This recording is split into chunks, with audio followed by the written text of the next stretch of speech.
There's something almost strange, almost quietly powerful about sitting down with an episode of All in the Family and realizing that what you're about to watch isn't really about a plot in the traditional sense. It's not about something happening out there in the world, but about something happening right here inside a living room between people who know each other too well. And that familiarity, that closeness, is exactly what makes everything feel so intense, so personal, so recognizable in a way that creeps up on you rather than announcing itself. And one of the most interesting situations the show returns to again and again, but especially in certain episodes that really lean into it, is that feeling when arguing doesn't feel like a dramatic event. It doesn't feel like a big confrontation. It just feels normal, like something that could happen any evening, over dinner, over a casual comment, something so familiar that it almost doesn't register as conflict at first. The episode I keep coming back to in my mind is one where the argument begins in that exact way, with something small, almost forgettable, a topic that could have stayed light if everyone had just let it pass. But of course, this is the Bunker household, and letting something pass is rarely what happens. It starts with Archie settling into his chair that feels less like furniture and more like a position of authority, a place where his voice naturally becomes louder, more certain, more rooted in everything he believes about the world. And there's a kind of comfort in that routine, even for the audience, because you know what that chair means, you know what kind of conversation tends to grow from it.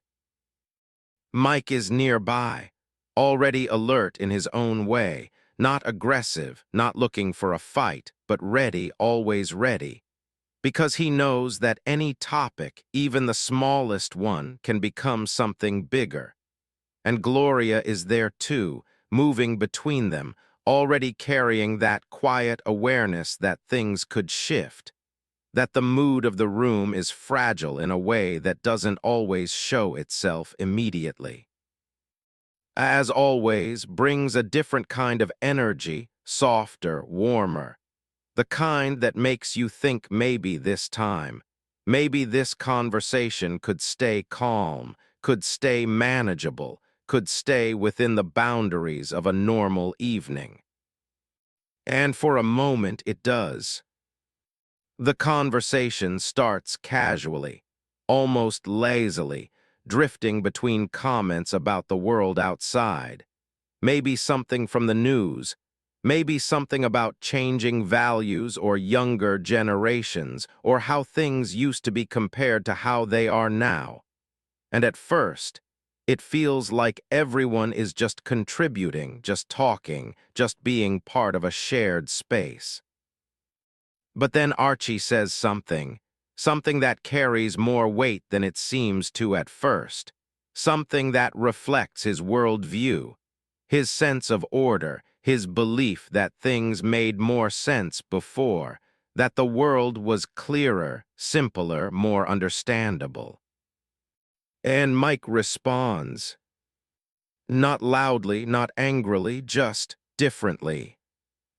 He offers another perspective, one that doesn't attack directly but still challenges the foundation of what Archie just said. And in that moment, something subtle shifts, something that's hard to pinpoint if you're not paying attention, but you can feel it. Because Archie doesn't just hear disagreement. He hears contradiction.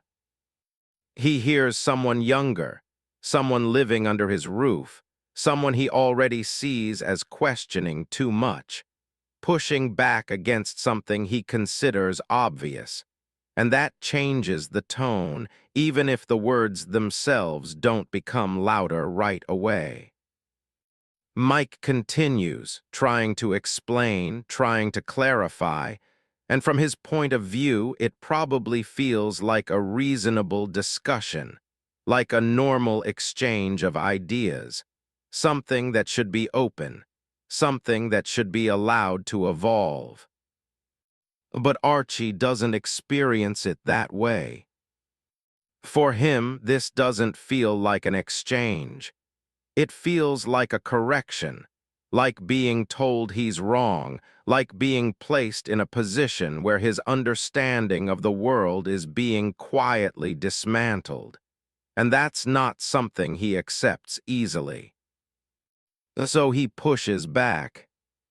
And this is where the argument begins to take shape, not as a sudden explosion, but as a gradual tightening, like something coiling in the background, becoming more defined with each sentence.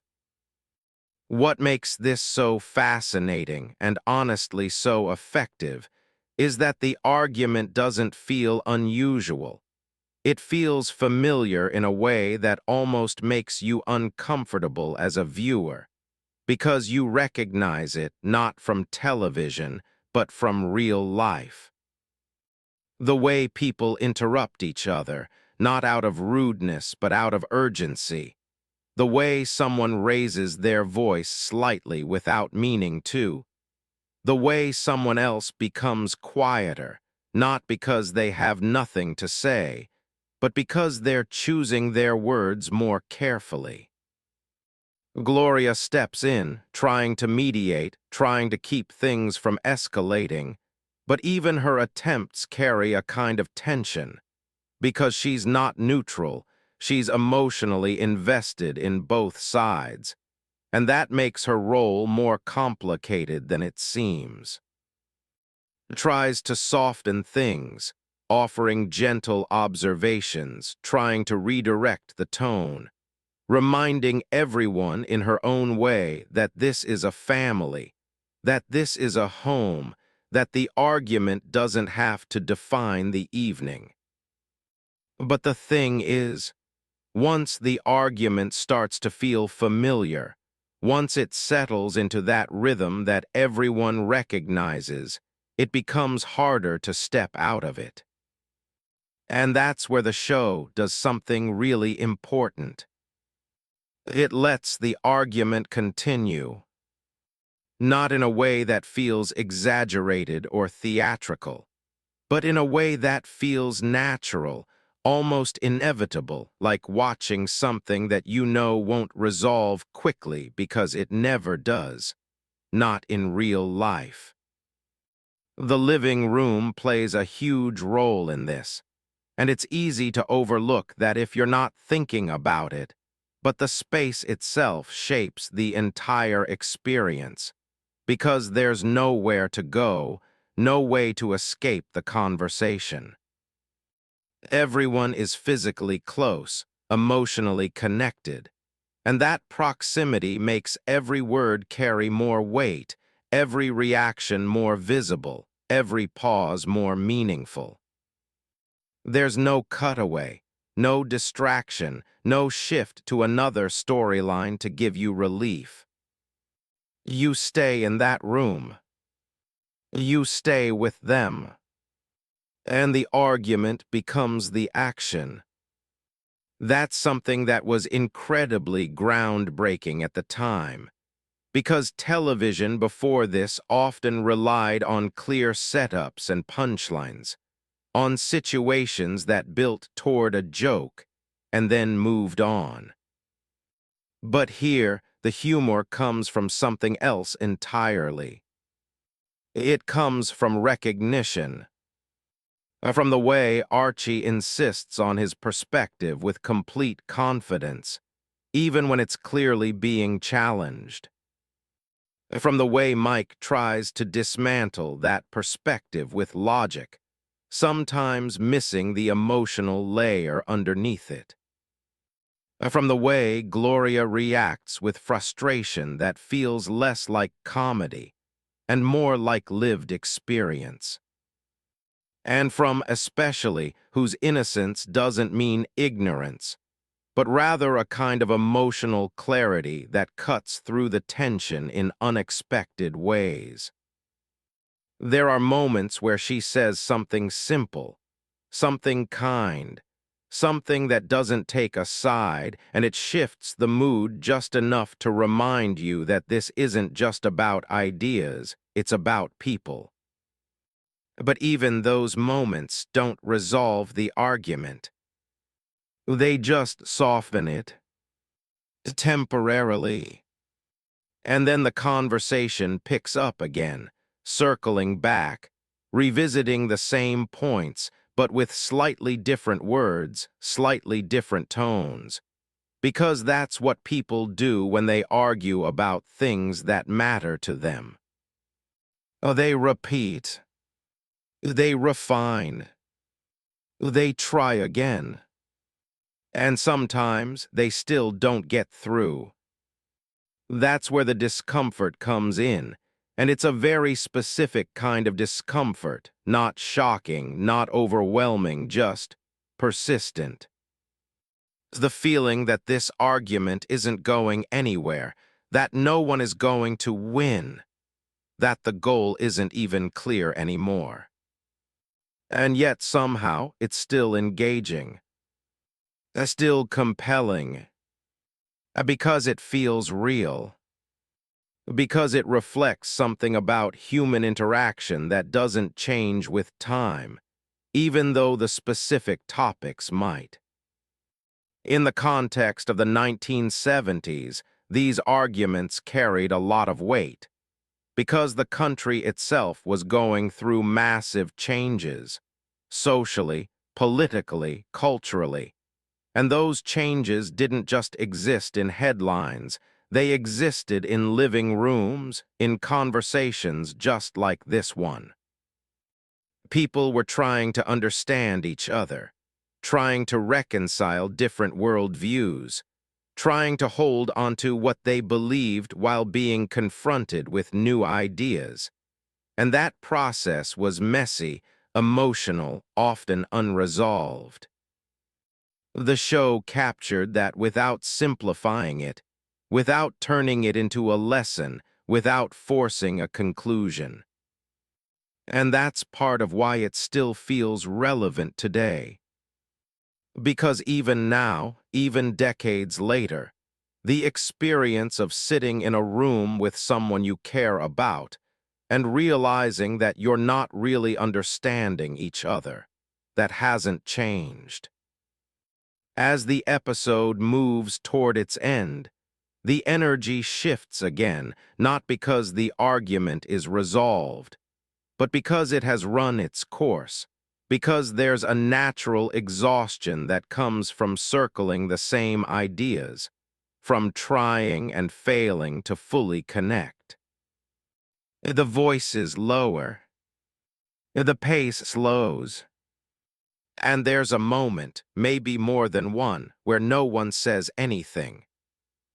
And that silence, that's where the show really lands. Because it's not an empty silence. It's full.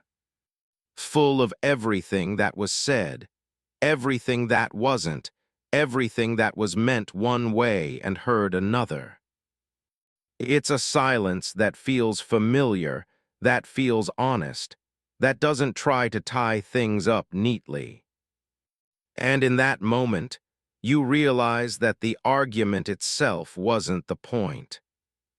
The point was the experience of it, the feeling of being in it, the recognition of how easily it happens, how quickly it becomes something bigger than it started as, how hard it is to step back once you're inside it.